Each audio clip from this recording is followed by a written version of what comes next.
बहाउद्दीन ज़िक्रिया मुल्तानी के दरबार पर हाज़िरी के बाद अब हज़रत शाह रुकन आलम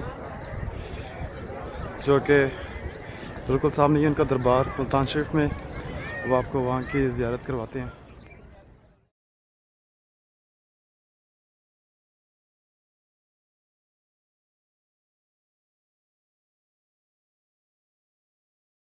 जी मैं आपको ज़ियारत करवा रहा हूँ दरबार शरीफ शाह रुकन आलम, और इसकी मैं आपको एक छोटी सी मस्जिद भी दिखाता हूँ जिसके अंदर मैंने चंद रातें गुजारी हुई हैं यहाँ पर मज़ार शरीफ पर, आज से कोई 23-24 साल पहले।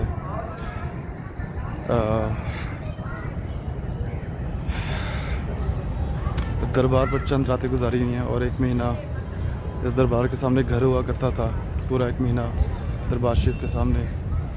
गुजारा हुआ है। हज़रत शाह रुकन आलम हज़रत बहाउद्दीन ज़िक्रिया मुल्तानी के बिल्कुल पास जिनका मज़ार शरीफ है।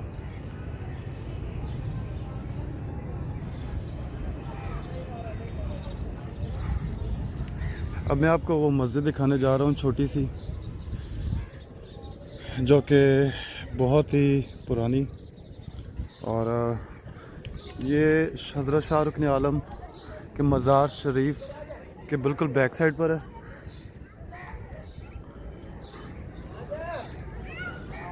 और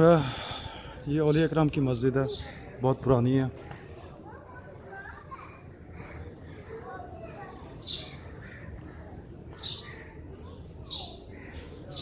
इस मस्जिद के अंदर मैंने चंद रातें गुजारी हुई हैं। अब तो थोड़ा सा इसको चेंज कर दिया गया,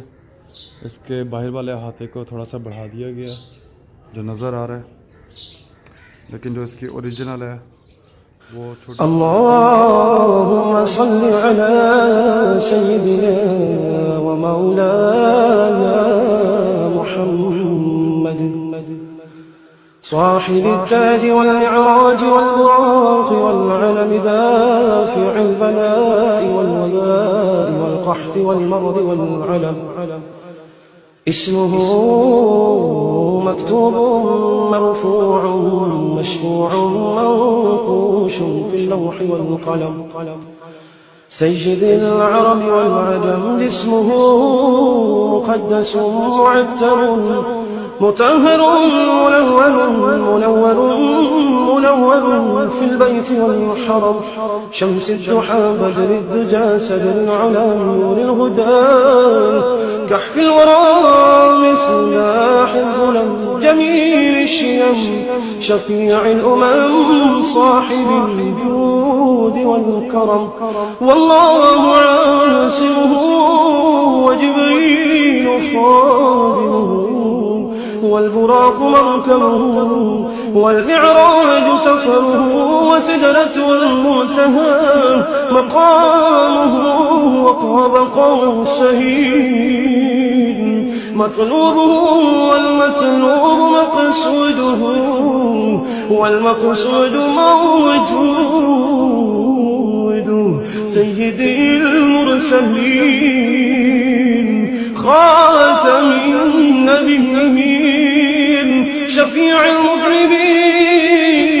أنيس الغريبين رحمة للعالمين رحمة للعالمين رحمة للعالمين راحة العاشقين مراد المشتاقين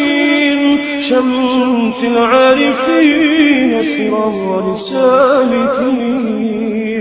مصباح المقربين محب الفقراء والغرباء واليتامى